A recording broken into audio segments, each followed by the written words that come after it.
So students, Evans tries in O level, as I told you earlier in part 1, that Evans is the main character of the story, and he is a criminal.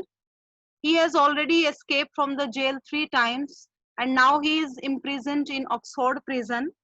And again he tries to escape from here, and this time he takes the help of O level examination. And what is O level examination? It is an examination of German language, and throughout the year a tutor was arranged for him, for Evans, so that he could learn German language, and now he wants to appear for this uh, test, or you can say examination. So we discussed in the theme, the main point is that this chapter gives us a glimpse of the mind of a criminal whose dexterity at manipulating and executing his plan is so perfect and accurate that though befooled at his hand, the officials cannot help secretly admire the criminal's ingenuity and sharpness for outwitting his opponents. Apart from this, we discuss the message.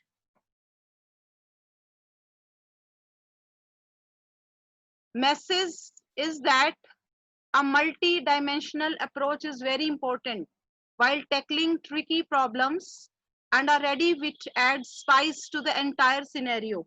Without these, all our energy and endeavors prove to be nothing but a waste of time. आप कितनी ही energy लगा लें, कितने ही efforts कर लें किसी भी case को टैकल करने के लिए, लेकिन जब तक आपके पास एक मल्टी डायमेंशनल अप्रोच नहीं है. What is multi dimensional approach? किसी भी पॉइंट को, किसी भी इश्यू को हर एंगल से देखने की जो पावर होती है, that is called multi dimensional approach. And wit, wit का मतलब होता है intelligence is also, presence of mind, cool headedness is also required. Now introduction of the story we read. Now we are directly coming on the summary in part 2.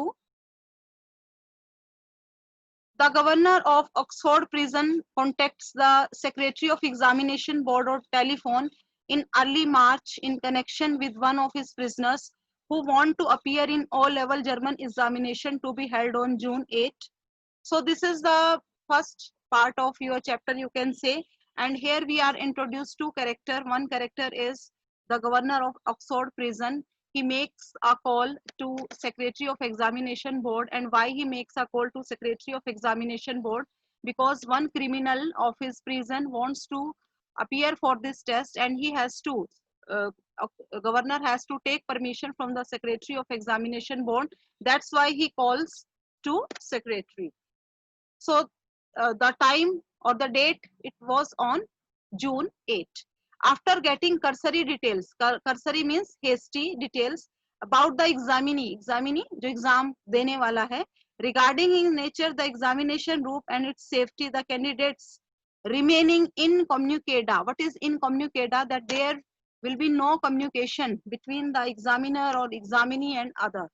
इस तरह से एक arrangement किया गया कि ये डिसाइड किया गया, इवांस जो कि ऑल लेवल का एग्जाम देना चाहता था, जो कि क्रिमिनल था, जो ऑलरेडी प्रिजन से 3 टाइम एस्केप हो चुका है, इस बार वो कोई रिस्क नहीं लेना चाहते थे. तो एक बहुत ही एक टाइट सिक्योरिटी वहां पे की गई, क्योंकि शायद उनके मन में शक था कि दोबारा से इवांस है, वो भागने की कोशिश कर सकता है. इसीलिए जो उसका एग्जाम था वो कहीं बाहर किसी स्कूल कॉलेज में कंडक्ट ना करा के, एजुकेशन बोर्ड में ना कंडक्ट करा के, प्रिजन सेल में जहाँ पे वो रह रहा है प्रेजेंटली, उसमें ही कंडक्ट है वो कराया जाता है. और वहां पे माइक्रोफोन लगाया जाता है ताकि गवर्नर जो कि अपने ऑफिस में बैठा हुआ है वो उनकी बातचीत को सुन सके. उसके बाद क्या था कि 2 कैरेक्टर इंट्रोड्यूस हो चुके थे. The secretary agrees to make arrangement of a parson from St. Mary Max to act as an invigilator and promises to send relevant papers through him. So invigilator, St. Mary Max के जो parson थे, he was appointed as an invigilator and promises to send relevant papers through him. Relevant papers means question paper, answer sheets, or I-card, everything that parson of St. Mary Max had to reach there, and he was the invigilator. And this person is the third character which is introduced still now.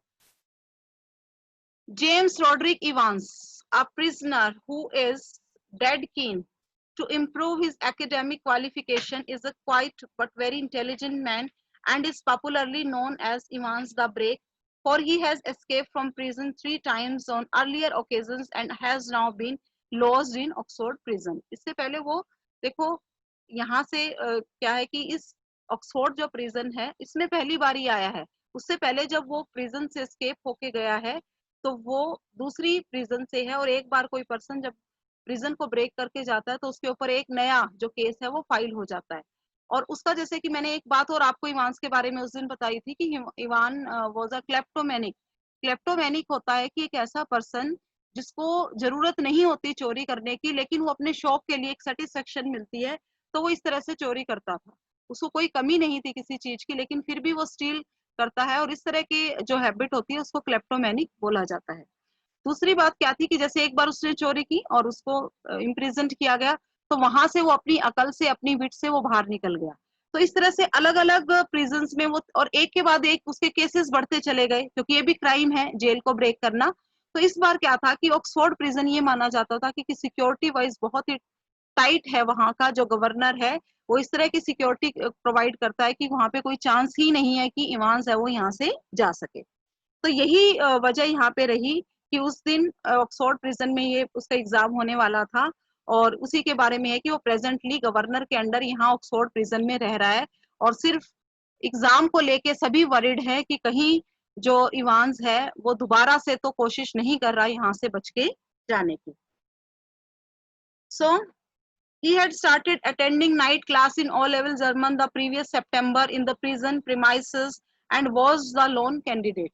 अब देखो last ये जून की बात थी जब अभी ऊपर हमने डिस्कस किया, तो लास्ट सितंबर से he expressed his desire that he would learn German language and a tutor was arranged for him, and this is the facility given by Oxford prison, and the prisons who are very well reputed, they offer such kind of services if a criminal or if a prisoner wants to increase his knowledge and his skill। जो अच्छी अच्छी prison होती हैं, India में भी हैं कुछ, जहाँ पे जो क्रिमिनल्स हैं या प्रिजनर्स हैं उनको एक फैसिलिटी होती है कि वो अपनी नॉलेज को इंक्रीज है वो कर सकते हैं। और he was the loan candidate का मतलब वो अकेला कैंडिडेट था इवान्स, इसके अलावा कोई और जो प्रिजनर था उसने ऐसी अपनी जो डिजायर थी वो एक्सप्रेस नहीं की।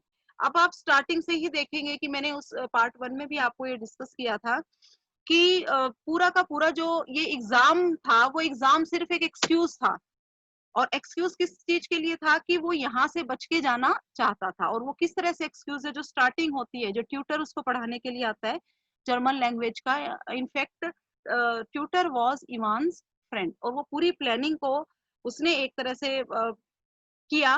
तो वो उसके जो अंदर के मैसेज से बाहर किसके थ्रू गए, उस ट्यूटर के थ्रू, उसका नेम नहीं है।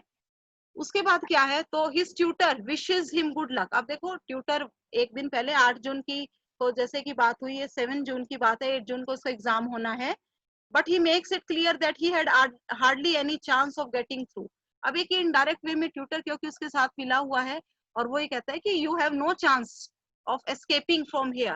But Evans gives an ironical twist to the tutor's observation by saying, I may surprise everybody. And it, in which sense he may surprise everybody? That he will be able to escape from here.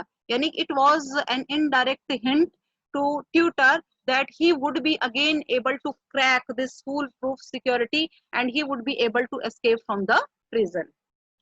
So this is the day of examination. At 8:30 a.m. on the examination day, 2 prison officers, Mr. Jackson and a new recruit, Stephens, visit Evans. So these 2 characters are very, very important. Earlier we read about Governor and Secretary of Education Board. Then we came to know about Evans, and then tutor. Tutor is not physically present here in the story. Indirect reference is given of about tutor here. सो 8:30 पे 2 prison officer जो कि पूरी की पूरी story में आपके चलेंगे last तक, Mister Jackson is senior officer and our new recruit जो एक नए अपॉइंटेड हुए हैं स्टीफन्स, विजिट इवान्स की सेल में आते हैं पूरी छानबीन करने के लिए कि क्या उसने कोई ऐसी चीज तो नहीं रखी हुई है कि वो इन्विजिलेटर आए और उसको वो मोर्टगेज कर ले, उसको वहीं पे कोई नाइफ से उसको वहां पे उसके ऊपर बिठा के और कहे कि इसको हम मारेंगे या तो मुझे यहाँ से बाहर निकलने दो, तो वो सब करने के लिए दो जो प्रिजन ऑफिसर हैं ये पूरे के पूरे चैप्टर में आपके रहेंगे इवांस के साथ. So Jackson is aware of the innovative skills of Evans and jocularly calls him our little Einstein. अब देखो जैक्सन मैंने बताया कि वो सीनियर है, स्टीफेंस है वो बाद में आया है. तो इनोवेटिव स्किल उसको पता है कि बड़ा शातिर है ये. यहाँ पे इनोवेटिव स्किल्स का मतलब कोई क्रिएटिविटी नहीं है, उसका जो एक शातिर है, जो क्लेवरनेस है, और इसीलिए एक जोक्यूलरी सेंस में, एक मजाकिया सेंस में वो उसको क्या कहता है, आर लिटिल आइंस्टाइन. आइंस्टाइन का माइंड आपको पता है बहुत शार्प था, तो वो उसको आइंस्टाइन ही कहता है एक मजाकिया सेंस में. बोथ है बिकम वार्म एनिमीज, कट्टर दुश्मन, क्योंकि जैक्सन था वो हमेशा उसके ऊपर नजर रखता था और इवांस को ये लगता था कि जैक्सन है वो उसके रास्ते की रुकावट है. और जो भी देखो हेड होता है वो ऐसे ही पर्सन को ड्यूटी पे अपॉइंट करता है जिनका पता होता है कि ये फ्रेंड्स नहीं हो सकते, आपस में उनकी एनिमिटी है उस वजह से. उसके अलावा कुछ ऐसे लोग भी थे प्रिजन कैंपस में जो कि इवांस की उनसे अच्छी जानकारी थी, लेकिन उनका नेम वगैरह यहाँ पे नहीं है. कोई भी जो क्रिमिनल है वो जेल ब्रेक तभी कर सकता है जब अंदर के लोग हैं वो मिले हुए होते हैं. उसके बाद Jackson instruct Stephens to take away everything that may help Evans injure himself and specially advises him to take away the razor after Evans have shaved himself. So whenever these two officers reached in Evans' cell, they saw that Evans was shaving, and Jackson orders Stephens that he should take everything that Evans could use as a weapon, just as razor, nail filer. Razor लिया हुआ है shaving के लिए, तो वो Stephen's को बोलता है कि अपने आप को ये मारना शुरू कर दे और कहे कि मुझे यहाँ से बाहर निकालो, ताकि क्या है कि इंजर्ड हो जाए, उसको फिर हॉस्पिटलाइज करना पड़े, तो अपने आप को भी वो नुकसान ना पहुंचाए. Jackson is particularly critical of Ivan's filthy looking red and white bobble head, but somehow does not insist on its removal as Evans considers it a lucky charm. Very very important point, ये head का question कई बार आता है. अब देखो क्या था कि इवांस ने एक बॉबल हैट का मतलब होता है कि एक फिल्दी, पहले वर्ड दिया, फिल्दी का मतलब होता है डर्टी, जो एक्सट्रीम डर्टीनेस होती है, that is the stage of filthy. बॉबल hat का मतलब जो फ्लफी सी हैट है वो उसने पहनी हुई है, और जैक्सन को वो पसंद नहीं है. उसको कुछ सस्पिशियस सा भी लगता है कि वो हैट क्यों पहनी हुई है. वो इवांस को एक बार कहता भी है कि इसको हैट को चाहता है वो कहना, और कह भी देता है कि तुमने क्यों एक फिल्दी सी हैट पहनी हुई है, इसको उतार दो, लेकिन वो उसको नहीं उतारता, क्योंकि इवांस एक एक्सक्यूज दे देता है. और एक्सक्यूज क्या वो देता है, वो ये कहता है कि ये लकी हैट है, और आज से पहले जितने भी वो एग्जाम या कोई भी उसके लिए लाइफ में जो अच्छा हुआ है वो उस हैट की वजह से हुआ है. तो ये जो हैट है उसको पहनने की परमिशन है वो मिलनी चाहिए. और जो जैक्सन है उसकी, देखो कहीं पे भी जब कोई गड़बड़ होती है, इस तरह से क्रिमिनल निकलता है, तो उसमें नेग्लिजेंसी होती है कहीं ना कहीं. तो ये जो हैट की नेग्लिजेंसी है ये आपको बाद में पता चलेगी कि Y Evans was wearing that hat and why he was not putting off the hat. तो वो ये कहता है कि ये लकी चार्म है, कि ये लकी है, तो इस वजह से वो कह देते हैं भाई चलो इस हैट से तो क्या फर्क पड़ेगा, तो वो उसको नेग्लेक्ट कर देते हैं और एक शक आने के बावजूद भी और उसको अलाउ कर देते हैं. Evan is a kleptomaniac. मैं आपको ये बता चुकी हूँ ऑलरेडी कि what is a kleptomaniac, who feels enjoys in stealing and is thoroughly annoyed at Jackson, who has already taken away his scissors and nail file, nail cutter आप कह सकते हो, सीजर, रेजर्स. वो अनॉयड था Jackson से कि वो सारी चीजें ले चुका है. He informs Evans that he was acting under governor's instructions. अब जैक्सन कहता है कि ये उसकी मर्जी नहीं है, उसको नाराज होने से काम नहीं चलेगा, because it is the order of governor. Evans is told that there is just half an hour for the examination to start and it advised to freshen up, and now half an hour is left, and in the meantime he can prepare for the examination and he can freshen himself.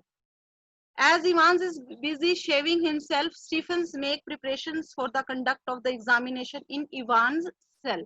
Examination जो conduct हुई उसकी cell में हुई. In the meantime, as Evans was busy in shaving, Stephen makes preparation for the conduction of the examinations. And what is the examination preparation? He brings in 2 chairs and places them before the table near the cell door. दरवाजा क्योंकि बंद करना है, दरवाजे के पास बीच में table है और आमने सामने जो 2 चेयर्स हैं वो रखी गई हैं. Jackson makes a final appearance to advise Evans, behave yourself lady. Lady means boy, कि बिहेव योरसेल्फ, की कंट्रोल में रहना, ड्रामा नहीं करना. ये जैक्सन ने उसको वार्न किया. Ivan shows surprise on noticing that the cell has been bugged. Bugged का मतलब है to fix a small hidden device. एक डिवाइस फिक्स किया हुआ है और वो क्या है, एक माइक्रोफोन लगाया हुआ है ताकि, और इसका जो कनेक्शन है ये गवर्नर के ऑफिस के साथ है, क्योंकि ऑक्सफोर्ड प्रिजन बहुत ही बड़ी है, कई एकड़ में है वो, तो गवर्नर का ऑफिस है वो थोड़ा सा दूर पड़ता है इवांस की सेल से. But Jackson endorses the governor's action because nobody would take any chance with a prisoner like Evans, who is a master planner. अब वो जैक्सन कोई भी होगा ऑफिसर, वो अपने हेड का ही कहेगा. जब इवान से कहता है कि क्यों ऐसा ये किया हुआ है, तो वो कहता है कि it is the order of action and nobody wants to take a risk. That's why that microphone is installed here. और क्योंकि वो कौन है, एक मास्टर प्लानर है, तो वो रिस्क नहीं ले सकते. He further tells Evans that the governor himself will be listening to each and every conversation in the cell. अब देखो कितना फुल प्रूफ है. प्रिजन के 2 बड़े बड़े गेट थे, उसके बाद डी विंग ऊपर जाके सीढ़ियां चढ़ के 2nd और 3rd फ्लोर पे इवांस की सेल थी. उसके बाद सेल का डोर भी बंद. उसके अलावा बातें भी, कोई भी जो बात वहां पे होगी, वो कुछ भी बात करेगा वो भी गवर्नर को सुनाई देगा. इससे ज्यादा कितनी सिक्योरिटी थी, उसके बाद भी आप देखोगे कि कितने मजे से इवांस है वो यहाँ से निकलता है. Next character, Reverend S. McLeary, the invigilator, makes his entry in the prison premises and escorted to the Evans cell, who is found concentrating on his text book of elementary German grammar. So, invigilator की बात हुई. Invigilator कहाँ से आया था? Saint मेरी max जो church है वहां का वो इन्विजिलेटर था, और उसका नेम था रेवरेंट. एक रिस्पेक्टेबल टाइटल होता है, जैसे ऑनरेबल होता है ना, उसी तरह से जो चर्च के पार्सन है उनके जो स्टार्टिंग में रेवरेंट नेम लगा है. एस मैक्लीरेन नेम है invigilator. Make his entry in the prison premises, is escorted by Evan cell, who is found concentrating. अब एग्जाम है इवान का, चाहे ड्रामा कर रहा हो, वो एलिमेंट्री जर्मन ग्रामर की बुक है वो उसको पढ़ रहा था. So at 9:10 a.m. the governor switches on the receiver, knowing full well that all these precautions were redundant, because if Evans were to make good his escape, he could have easily done so from the recreation block. Still, he does not want to take any chances. Recreation block जो है वो block का name है. Block का name है जैसे हमारे school में महात्मा हंसराज ब्लॉक है, ठीक है. जो बिल्डिंग्स होती हैं उनको जो नेम है वो दिया हुआ है, वहां पे वो इम्प्रिजन्ड है. तो ये 9:10 ए की बात है. गवर्नर स्विचेस अपना रिसीवर ऑन कर लेता है ताकि पूरा प्रिकॉशन, पूरा एहतियात बरत सके वो. So all these precautions were redundant, not useful, because if Evans were to make good his escape, he could have easily done so from the recreational block. की पहले ही सब कुछ कर लो, ये सारे के सारे प्रिकॉशन भी यूजफुल नहीं होंगी अगर वो कुछ इस तरह का काम करता है, तो पहले ही प्रिकॉशन अपनी टाइट कर लो. So still he does not want to take any chance, कोई चांस नहीं लेना चाहता. हालांकि अपनी तरफ से वो पूरे आश्वस्त थे, फिर भी वो चाहते थे कि वो पूरी नजर रखें. He was trying to make doubly sure, even though Ivan was as safe as houses. As safe as houses, जैसे घर में कोई पर्सन सेफ है, उसको कोई मुसीबत नहीं आ सकती, फिर भी in spite of this the governor is apprehensive and tells his officers to search McLeary. Sure थे वो गवर्नर, लेकिन एप्रीहेंशंस, शक मन में आया और कहा कि जो ये इन्विजिलेटर आया ना मैक्लीरे, इसको भी चेक करो कि कभी ये तो नहीं लेके आया. अब देखो शक की जो, एक तो हेड वाला एपिसोड आया, दूसरा मैक्लेरे. अब मैं यहाँ पे बता दूं, वैसे ही चैप्टर के लास्ट में आपका रिवील होता है मैक्लेरे का. जो मैक्लेरे ओरिजिनल मैक्लेरे था, नो डाउट वो एजुकेशन बोर्ड से अपना ब्राउन कलर का ब्रीफ केस उसने लिया हुआ है. पार्सन्स जो एक क्लॉक गाउन टाइप पहनते हैं, वो बाइबल की बुक उसने ली हुई है, सभी डॉक्यूमेंट्स उसने लिए हुए हैं. जैसे ही एजुकेशन बोर्ड से वो निकलता है तो कुछ लोग उसको बंदी बना लेते हैं और कहाँ पे लेके जाते हैं, जो मैक्लेरे का घर है वहां पे ले जाके और उसको वहीं पे बिठा के और चेयर के साथ उसको बांध देते हैं. उसका सारा सामान, उसके सारे कपड़े इवान्स का एक फ्रेंड ले लेता है, और वो इवान का फ्रेंड अपने आप को मैक्लेरे के फॉर्म में इम्पर्सोनेट करके इन्विजिलेटर बन के वो वहां पे पहुंचता है. समझ आई? क्योंकि इस कहानी में, स्टोरी में so many twist are there. तो पहला ट्विस्ट जो पहली बात हुई वो क्या थी कि जो इन्विजिलेटर मैक्लरे बन के आया, he was not the McClure. In fact, he was the friend of Evans, and he was searched, but nothing suspicious could be found. Then, उस टाइम कुछ नहीं मिला, लेकिन बाद में पता चलता है कि किस तरह का सामान वो लेके आया और किस तरह से हेल्प हुई इवान को यहाँ से बचाने में। तो पहला जो लापरवाही हुई, एक तो हेड का रेफरेंस है वो आगे आएगा, वो बताऊंगी, एकदम बताऊंगी मैं, तो आप कंफ्यूज हो जाओगे कि किस तरह से इवान से वो बचता है। तो मैक्लेरे का आपको ध्यान में रखना है कि जो मैक्लेरे आया, he was not original McClure, he was the friend of Evans. Original McClure was, you can say, mortgaged in his house. अपने ही घर में एक तरह से mortgage हो गया, बॉन्डेज, उसको बंदी बना दिया और उसका सामान ले लिया ताकि उसकी आइडेंटिटी, आई कार्ड, एवरीथिंग वो इवान का फ्रेंड पहन के आ गया। So the invigilator is requested to come out to be searched. His suitcase too is refilled. Cursorily देखो वर्ड पहले भी आया था। कर्सरली का मतलब होता है हेस्टिली। जब हम किसी चीज को ध्यान से नहीं देखते, ऐसे कर्सर होता है ना, फटाफट ये आप कर्सर इधर का उधर ले जाओ, उधर का उधर ले जाओ, तो स्पीड में चलता है। तो यहाँ पे कर्सर का मतलब हेस्टी से है।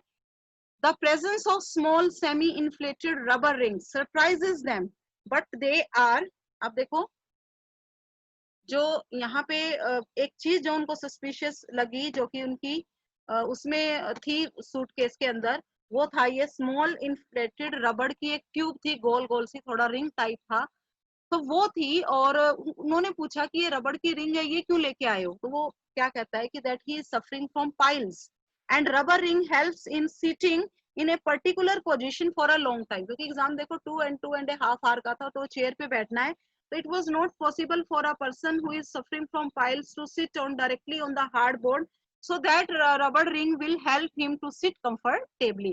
So they also felt some embarrassed listening that he was suffering from piles, and both the officers, Stephens and Jacksons, they allowed McClure that he could use that rubber ring, or there was something suspicious. You would know later on what was there in the rubber ring.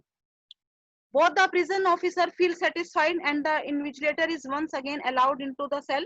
उसकी सारी छानबीन हुई, कुछ भी उन्होंने उस चीज को नहीं देखा, कुछ और ऐसा सस्पिशियस, सिर्फ ये सेमी इन्फ्लेटेड एक टायर रबड़ रिंग थी जो सस्पिशियस थी, लेकिन पाइल की प्रॉब्लम को सुन के he was allowed to use that. McClure gives necessary instructions to the candidate regarding write down the paper's name, 021, index number, centre number 271, इनको याद रखना है, क्योंकि ये जो इंडेक्स नंबर सेंटर नंबर है, ये कोई इंडेक्स नंबर सेंटर नहीं है, ये वो नंबर है कि वांस को यहाँ से बच के निकलेगा तो किस होटल में जाना है, होटल का रूम नंबर, उस एरिया का नंबर, ये सब चीजें हैं जो कि वो इनडायरेक्ट वे में उसको लिखवा देता है। डायरेक्ट वो नहीं बोल सकता था। क्यों नहीं बोल सकता था? क्योंकि माइक्रोफोन वो था, वहां पे गवर्नर सारी की सारी बातें सुन सकता था। So till this stage, Stephen is in the cell itself, but Ivan's objection against his presence make the governor instruct Jackson to call him out. अब देखो क्या होता है कि दोनों बैठ गए, कौन कौन? पहले इन्विजिलेटर, सामने इवांस बैठा हुआ है, स्टीफन्स अभी भी सेल के अंदर ही है, और एक छोटा सा बेड टाइप पड़ा हुआ है, बंक बोलते हैं, पूरे बेड जितना नहीं होता, छोटा सा होता है क्रिमिनल्स के सोने के लिए, वहां पे स्टीफन्स बैठ जाता है। अब इवान ऑब्जेक्शन करता है, वो कहता है कि ऐसे तो एग्जाम कर ही नहीं पाएगा कि एक पर्सन आपके चेहरे की तरफ देख रहा है, तो it's not possible for him to concentrate on his paper. तो वो गवर्नर, जैसे बात होती है तो गवर्नर को सुन रहा है, तो गवर्नर कहता है कि ठीक है, स्टीफन्स को कह दो कि वो यहाँ से बाहर जा सकता है, लेकिन रूम के अंदर वो झांकते रहे। कैसे? जो पीप होल है, पीप होल का मतलब जैसे आपके क्लासरूम्स में वो ग्लास लगा होता है और दरवाजा बंद है, तो भी अंदर से हम झांक के देख सकते हैं कि दरवाजे को बाहर से करो बंद और बाहर ही रहे, और थोड़ी थोड़ी देर में अंदर देखते रहो कि क्या हो रहा है, क्योंकि एक जनरल सी प्रॉब्लम है, मे भी हो भी सकती है कोई एग्जाम कर रहा है और आप उसको लगातार देखे जा रहे हो। तो स्टीफन का ऑब्जेक्शन था, वो इवांस ने यहाँ पे रेज किया। हाँ जी। The examination starts in peace at calm at 9:25 AM पे एग्जाम स्टार्ट हो गया, और 11:25 2 hours का ये एग्जाम था, वो खत्म होना था। At 9:40 AM, the Assistant Secretary for Modern Languages informs the governor about an oversight regarding a correction slip and the necessity of informing the candidates about it. अब देखो जी, अब यहाँ पे शुरू हो जाती है गड़बड़। गवर्नर को फोन कॉल आती है कहाँ से? एजुकेशन बोर्ड के असिस्टेंट सेक्रेटरी की तरफ से कि क्वेश्चन पेपर में एक एरर है, ओवरसाइट का मतलब एरर कह सकते हैं, और वो गलती से वो जो करेक्शन स्लिप थी वो हम इस पैकेट में डालना भूल गए जो हमने इन्विजिलेटर के थ्रू भेजी थी। तो ये जो एग्जाम दे रहा है कैंडिडेट, तो उस तक ये करेक्शन स्लिप है। करेक्शन जो भी है वो फोन पे बता देंगे, आप जो वहाँ पे इन्विजिलेटर बैठा हुआ है उनसे बात करा दीजिए, तो वो जर्मन लैंग्वेज है क्योंकि उसी से रिलेटेड करेक्शन है, तो वो बात कर लेंगे। तो अब ये देखो, ये जो 3 यहाँ पे फोन कॉल्स आती हैं लेकिन वो तीनों ही फेक होती हैं, ठीक है। और यहाँ पे फिर नेग्लिजेंसी है कि गवर्नर को फोन आया, उसने ये जानने की कोशिश नहीं की कि whether the phone call was actually from the education board और नॉट। थोड़ा सस्पिशियस जरूर हुआ, लेकिन उसे लगा कि करेक्शन है तो है। Actually this call was also made by one of the Evans friends, किसी उसके फ्रेंड में से ही किसी ने ये कॉल की थी, और उसमें फिर उनकी इनडायरेक्ट वे में हिंट था कि यहाँ से जब वो बच के निकलेगा तो किस तरीके से उसको जाना है। So after taking required precautions, the governor allows the assistant secretary to do the needful कि ठीक है परमिशन मिल गई है और बता दो क्या करेक्शन है। Evans is told about the corrections on page 3, line 15 by Beckley. Stephens is alert as every and regular keeps on peeping through peephole and finds everything in order. Stephens क्योंकि बाहर चला गया था, देख रहा था, लेकिन वो थोड़ी थोड़ी देर में, और वो जैसे झांक के देखता है तो हर टाइम वो क्या देखता था ज्यादातर कि इवांस ने पेन लिया हुआ है, अपने मुंह में उसको चबा रहा है, और वो ज्यादातर देख रहा है। जैसे ही स्टीफन उसको देखता तो हमेशा वो यही देखता कि वो उसी की तरफ देख रहा है, यानी कि उसकी जो नजर थी इवांस की, वो नजर उस पीप होल की तरफ ही थी। लेकिन जैक्सन को स्टीफन को ये लगा कि everything is in order. However, at 10:50 a.m., Evans requests that he be allowed to put a blanket round his shoulder as he is feeling cold. उसके बाद एक और यहाँ पे इवांस कहता है कि उसको ठंड लग रही है और ब्लैंकेट उसके बंक पर पड़ा हुआ है, उसका जो बेड है उसको बंक कहा है, तो वो दे दो because he is feeling cold. The request is granted because कंबल में क्या होगा वो पहले उसको देखा हुआ था कि उसमें कुछ भी ऐसा सस्पिशियस नहीं था। Stephens notices the blanket, feel surprised a bit, उसको लगता है कि इतनी ठंड वाली बात तो नहीं है, but later on feel satisfied because some of the cells are quite chilly because sun rays don't reach here। इन इस जो ये वाला जो पार्ट है सेल का, यहाँ पे सन रेज नहीं आती हैं, तो थोड़ा सा ये सेल के जो अंदर वाले पार्ट है इनमें ठंडक है। शक उसको हुआ लेकिन वो ब्लैंकेट है वो उसको दे दिया गया। तो स्टूडेंट्स पार्ट 2 में हम इतना ही पढ़ेंगे और पार्ट 3 है वो नेक्स्ट उसमें हम वो करेंगे।